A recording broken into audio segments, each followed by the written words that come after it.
que é geriatra, e nós vamos falar com ela. Bom dia, seja bem-vinda aqui ao Família dos Devotos, doutora. Muito obrigada, Bianca e Padre Lucas, pelo convite. É um prazer estar aqui com vocês. Doutora, para a gente começar a nossa conversa, como é que tem sido o envelhecimento da população em geral? Tem melhorado, né? Hoje nós temos mais idosos saudáveis do que anteriormente. Por isso que é tão importante a gente cuidar da nossa saúde desde cedo, né? É um ato que tem que ser contínuo. Alimentação saudável, exercício físico, check-up regular, beber bastante água. Isso deve ser feito desde a infância para que a gente envelheça com saúde muito bem. Ainda temos idosos com sequelas de doenças crônicas, alguns casos demenciais, mas enfim, a população está envelhecendo melhor.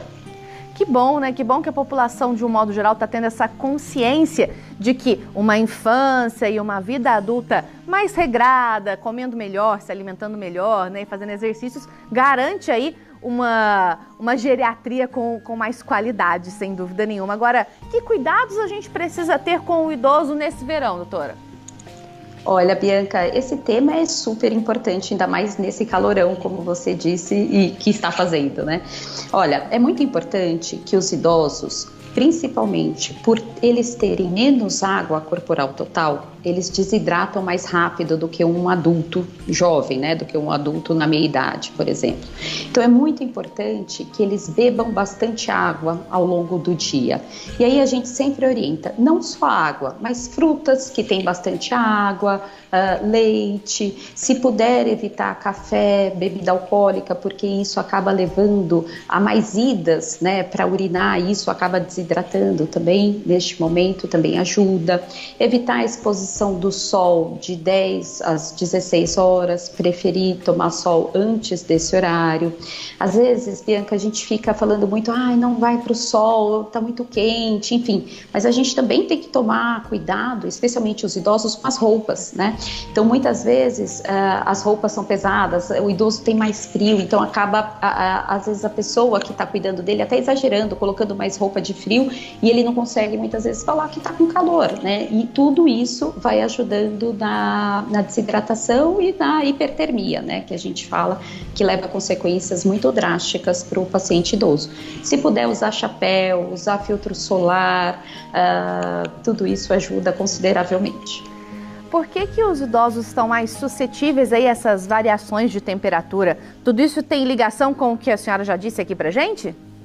Sim, Bianca, os idosos, eles têm menos água corporal, né? Então eles desidratam mais rápido, só que não é só isso. Infelizmente, a capacidade, eu vou tentar explicar para ficar mais fácil, quando a gente acaba desidratando, né? Que a gente tem menos água corporal, isso dá um estalo para o nosso cérebro e fala assim, você tem que beber água, né? Então a gente tem esses sensores por todo o corpo que levam essa informação para o cérebro. E normalmente a pessoa vai lá e bebe água. O idoso, esse sensor também está diminuído, então ele não tem essa capacidade de sede que nem nós jovens temos. Então ele tem menos água corporal e ele sente menos sede.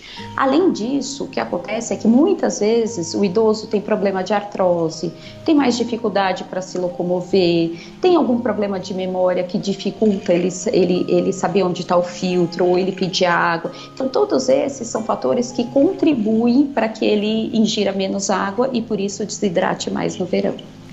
E é preciso que a gente tome cuidado, né? Que quem está ali como cuidador, ou então está ali olhando o idoso, o filho, neto, enfim, tomar esse cuidado de prestar um pouco mais de atenção também, porque os riscos disso acontecer são maiores e, é claro, as consequências são também bem grandes, não é mesmo, doutora? Sem dúvida, Bianca. A gente pode citar como consequência a desidratação. A desidratação no idoso, né, o familiar que está cuidando ou o cuidador profissional, ele pode perceber porque a boca fica mais seca, o lábio fica mais seco, a pele fica mais seca, mas também uma dica que a gente sempre dá é o volume de urina. o volume urinário diminui quando estamos desidratados e a cor da urina também muda.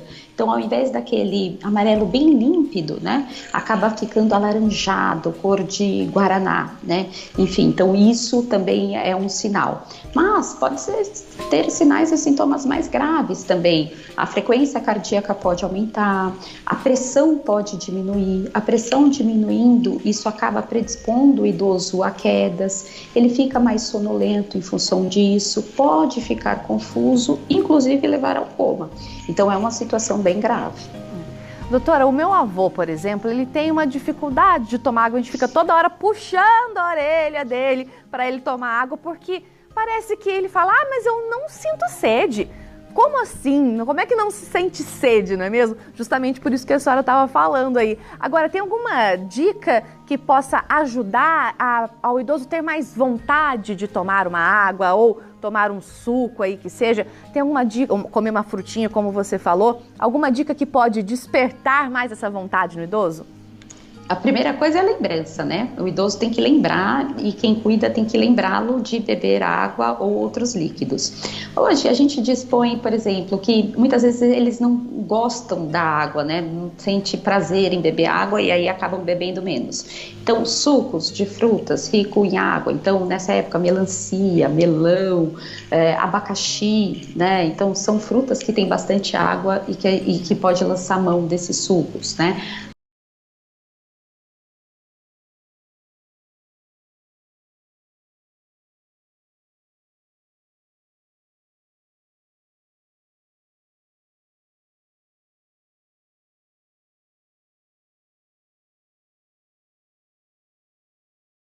Não só como na forma de suco, mas também a fruta também, alimentos que têm mais caldo também acaba virando água no organismo, né? Então, tudo isso acho que vai facilitando. Sorvete, né? No verão tem sorvete, então sorvete, especialmente os sorvetes de fruta, né? Também podem ajudar bastante na hidratação.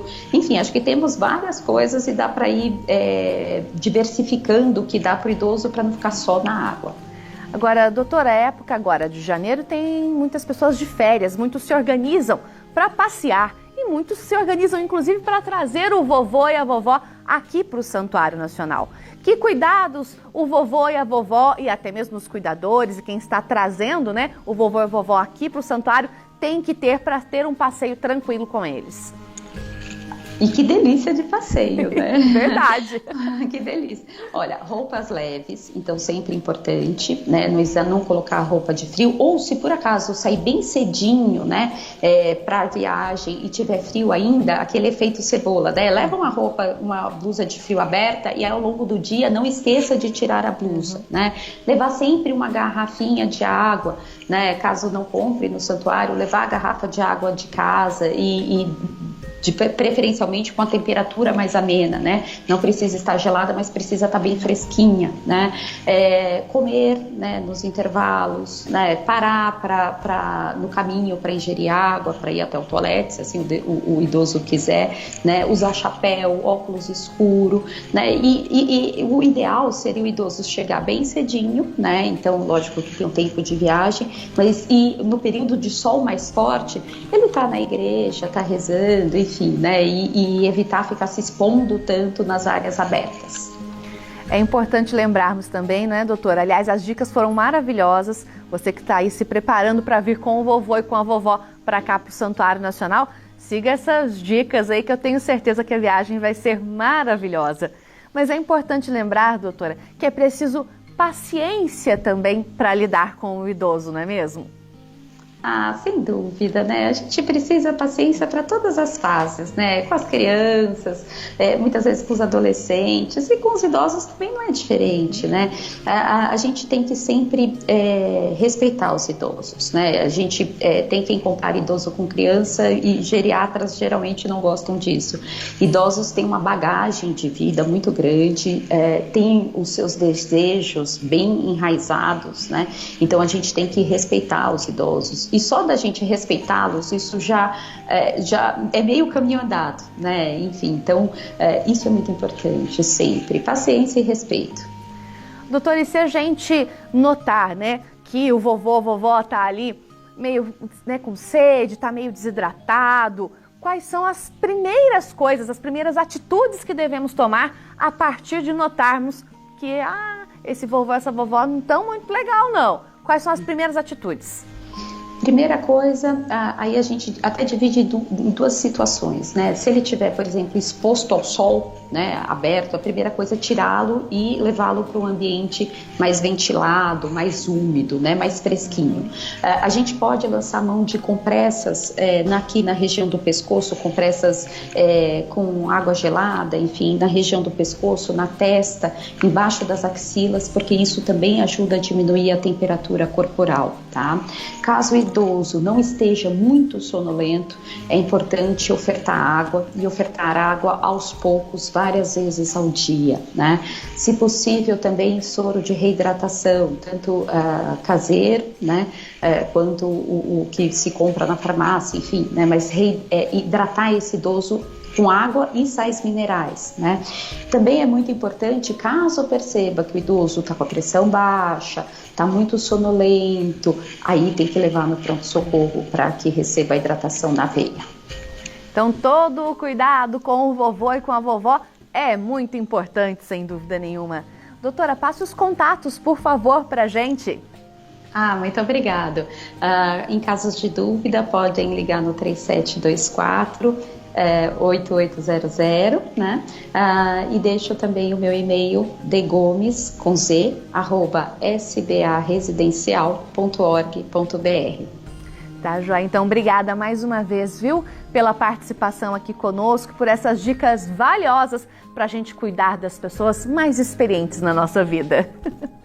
Obrigada, foi uma delícia estar com vocês. Amém, obrigada, muito obrigada. Você que está aí nos acompanhando, então cuide dessas pessoas com tanto carinho.